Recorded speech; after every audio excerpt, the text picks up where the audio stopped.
Kama ni mara yako ya kwanza kutembelea katika chaneli yetu ya Mautundu Online, subscribe chini ya video hii na utakuwa umejihakikishia kuwa mwanahabari wetu na hautopitwa na habari zetu za kiburudani zinazokiki na kumake headline ndani na nje ya nchi. Mwanadada Zuchu siku ya leo ameamua kumtolea uvivu Aaliyah ambaye ni mtangazaji wa Wasafi FM, ambaye ni mpenzi wa Diamond. Kama inavyosemekana ni habari za chini chini na sio kwamba ni habari official.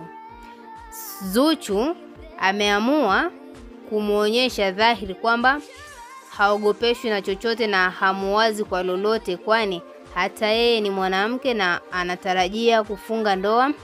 Na vile vile anavyodai Zuchu, anadai kwamba akiendelea kubishana na kila mtu ambaye anamvaa katika mitandao ya kijamii, yeye ndo anayepoteza nguvu nyingi kwa kuwa anafanya mapambano ambayo hayana faida kwa upande wake. Mimi na wewe hatuwezi kujua kwa mwanadada Aaliyah itakuwaje, kwani Zuchu aliposti video ambayo inaonekana hapo kwenye screen yako. Alikuwa na Diamond Platinum na walikuwa katika moment ya furaha, na Zuchu alikuwa anambusu Diamond Platinum, na baadaye aliweka baadhi ya caption chini ya hiyo video na kuandika, wewe endelea kupambana maana vita unajidai unaiweza, na kushauri tu kama unaweza wewe zaa tu, mimi hata sina neno, maana hautokuwa wa kwanza kwa Nasibu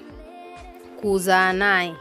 Hiyo ndio caption aliyoicaption kwenye video yake aliyoposti katika ukurasa wake wa Snapchat, na hata kwenye WhatsApp story yake aliposti hiyo picha na hiyo caption. Na tunaweza kusema kwa namna moja au nyingine hiki ni kijembe kwa ajili ya mwanadada Aaliyah ambaye ni mtangazaji wa Wasafi FM.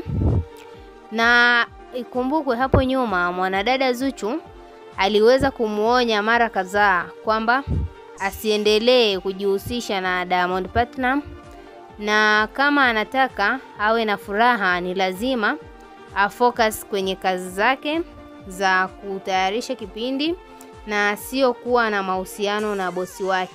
Wewe kama shabiki unalipi la kumshauri mwanadada Aaliyah na vile vile mwanadada Zuchu, kwani wote wanaonekana ni wapo katika changamoto ya kimahusiano?